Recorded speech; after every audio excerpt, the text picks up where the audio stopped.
All right, so today, folks, we have a response from an ex officer, some comments about why he thinks people perceive all police as corrupt.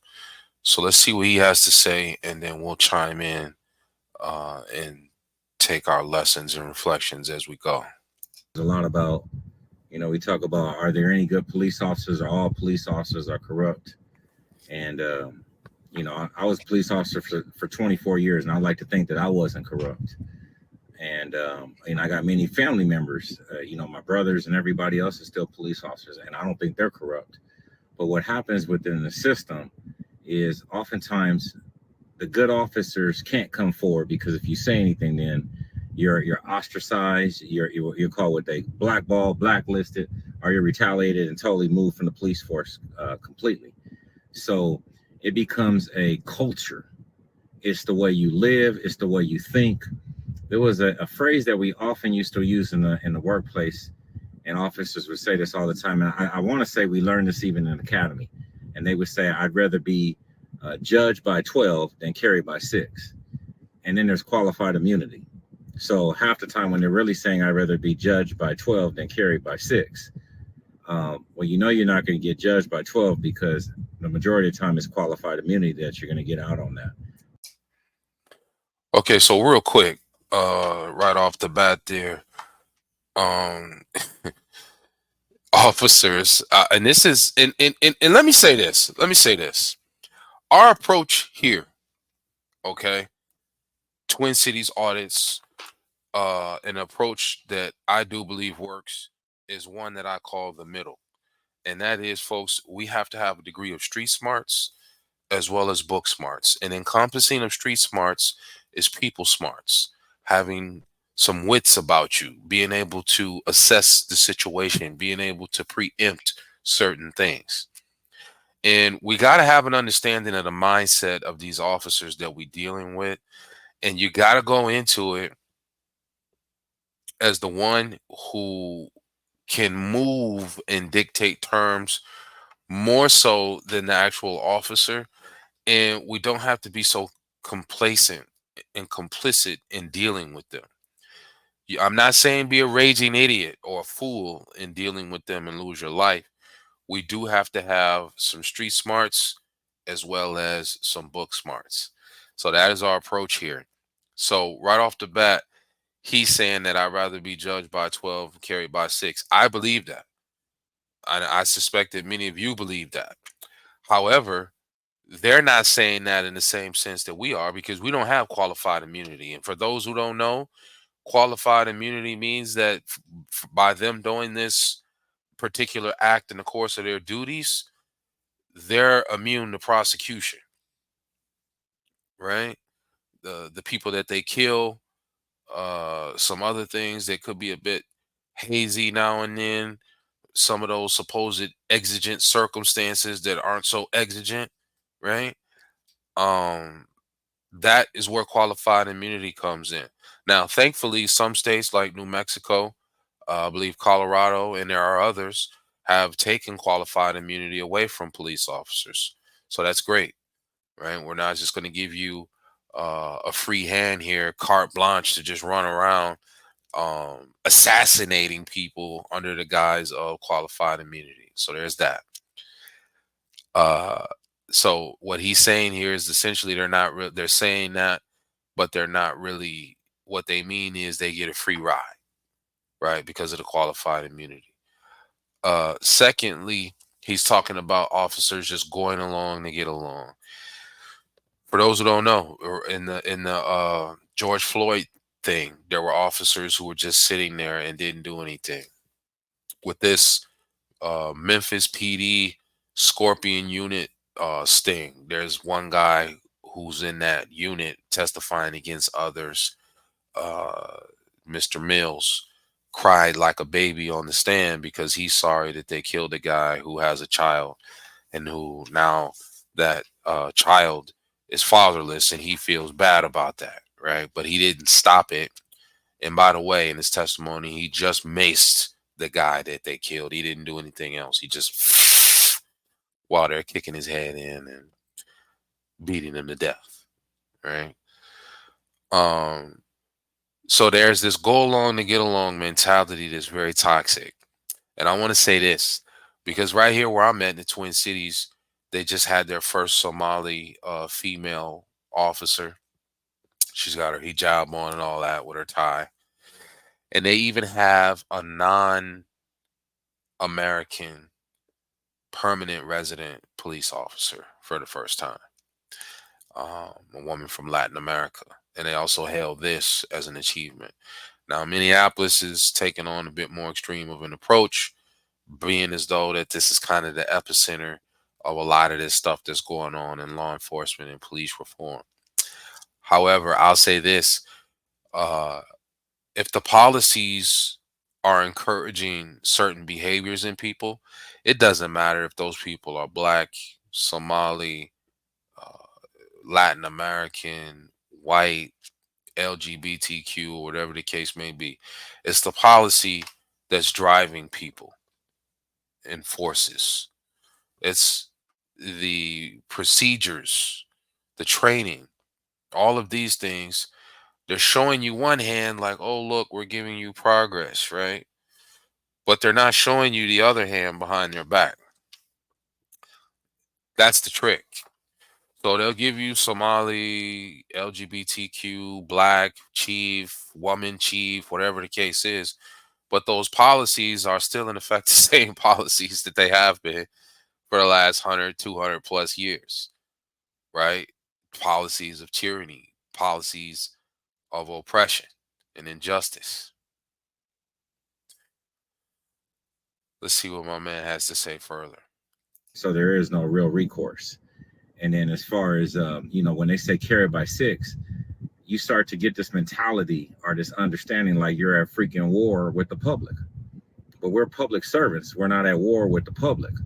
But that's what is being breeded. That is what is being raised. That is exactly what you could see is taking place with the American police force today.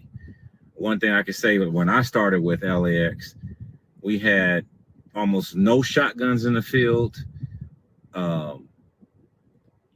It was a lot different. We didn't have a lot of ballistic shields. We didn't have a lot of firepower. And that was in 2000.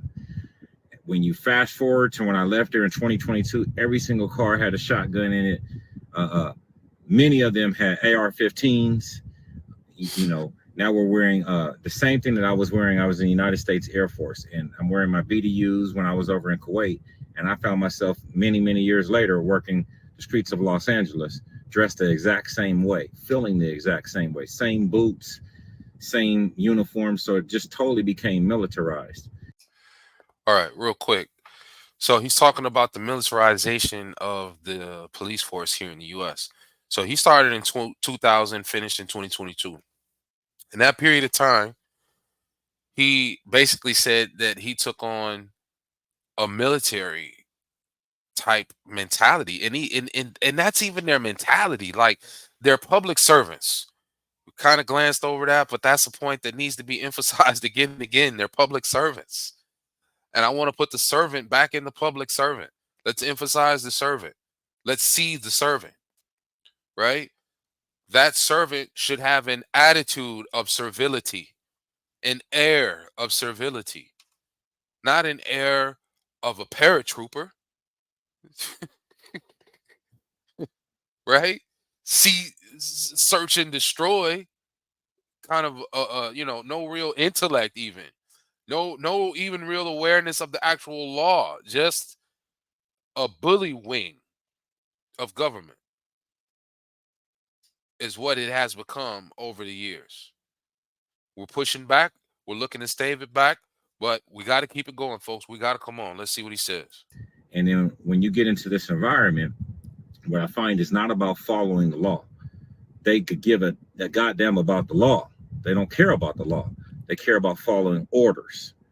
So it doesn't matter what the law is. In fact, we're taught not to even think about what the law is. We're taught just to follow orders. And then so when you think, it becomes a problem. And one of the interesting tests that I had to take when I came into the police department back in 2000. Okay, so the man said that they're taught to follow orders in law enforcement, and that to think becomes a problem. How many times, and don't take my word for it, think of your own personal experience, videos you watch, stories you've heard. How many times have you seen an officer state that he knows the law or some kind of a code or statute, excuse me, and in all reality has absolutely no idea what he's talking about? Going so far as to even wrongfully arrest or detain citizens, going purely off what he thinks in his mind, has never read a statute, has never even bothered to look up, has never even bothered to ask, going around willy nilly claiming law enforcement when really he's enforcing what he thinks. And even more so than that, what he feels about your particular conduct. Arresting people for matters such as swearing or calling it uh, obstruction of justice because you're asking questions to a public servant. Obstruction of justice because you're putting a public servant in a situation of being servile. How dare you? Right? Unbelievable. Was what they call the MMPI, and this is a psychological test where they asked a maybe about a couple thousand questions regarding various things. Do you hear voices? Do you see people? And it's under the guise that they're looking to see if somebody has a psychological condition. I passed it the first time. I didn't have an issue, but then I knew some other people that didn't pass it. And one interesting thing that I heard from these individuals when they didn't pass the test, they were advised by the psychologist to don't think about the answer, just answer the first thing that comes to mind. So that's really important. So in order to pass the test, they said, don't think, just do the first thing that comes to mind. Well, that always became, and I used to operate like that as a police officer. I would just say, somebody give me an order and I say, go. But then as I got longer into this, I start to actually read the law and ask questions. I didn't always just accept that. I would start to ask questions. And instead of everybody else is just go, and they're already going on like, hey, Sarge, Chief, whatever. Look what this says. This isn't what the law said. Okay, so the purpose of this is, are all police officers corrupt? And of course, anytime we're saying all of anything, that's just a no-go for anybody who has logic and common sense. However, we will say undoubtedly that it's disproportionate as far as the corrupt to uncorrupt. And I'll say this: salute to this man who's given us an insight as to what was going on even within him. What he's essentially admitting to in the beginning is just he's involved with the go along to get along. I got an order, go. Right, Sarge, go. Chief, go. No questions, no concern about law enforcement or anything. Now he said that as he got into it, he started to realize that, I want to be a little bit more thoughtful, reflective. I want to be a little bit more uh service based when dealing with the community that I serve. So he started to think, study, reflect, and improve himself and come out of that just hear and obey mentality. And he is admitting to us that essentially that is the exception, not the rule, for somebody to come out of that in the way that he did. That is not what they want in the police department. So that's why you don't have many good cops left, because it's impossible almost to have a good cop, because if you say something, I'm telling you, they will blackball you or you won't be promoted. You think they're going to promote somebody? Each time you get a promotion, sometimes it can be up to $30,000 to $40,000.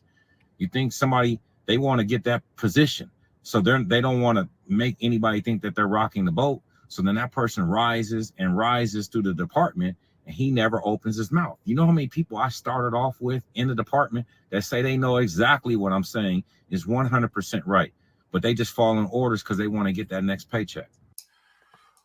Okay, let's go ahead and address this elephant in the room here with this paycheck in payment and keeping my job mentality.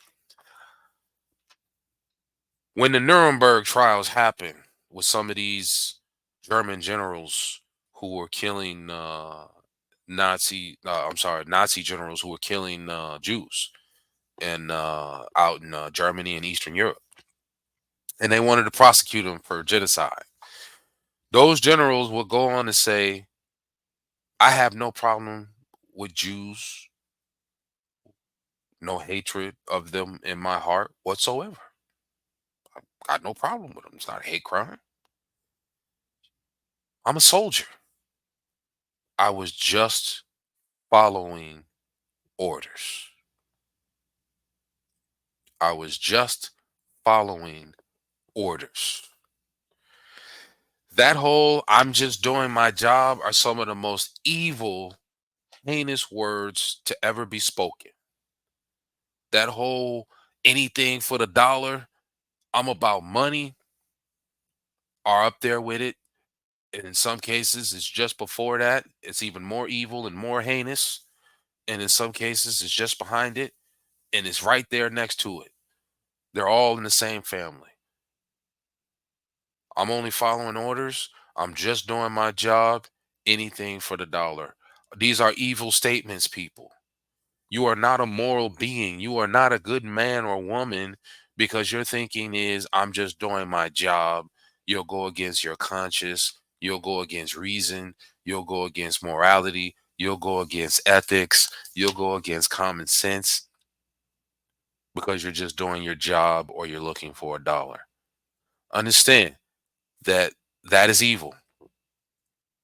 And when you live a life of evil, you will die in evil and you'll be resurrected evil come day of judgment, and you will be held accountable. So that's what happens. Out of our entire department, we knew the department was utilizing fraudulent forms to implement the COVID-19 certain rules against the vaccinated individuals, not the entire COVID-19 ordinance, because some of it was passed through the legislative process, but many things were not passed through the legislative process, and they were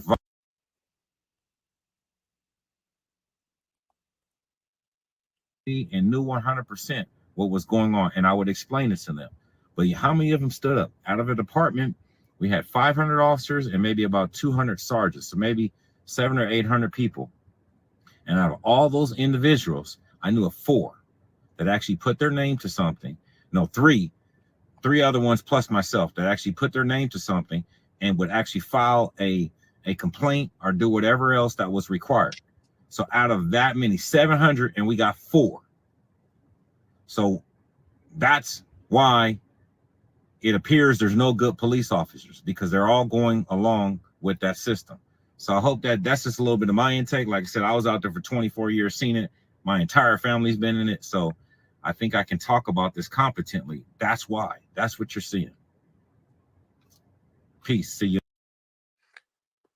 Okay, so finally here we got 700 to 800 officers who are involved with this whole COVID ordinance and implementing measures, including himself 4, so we won't include him.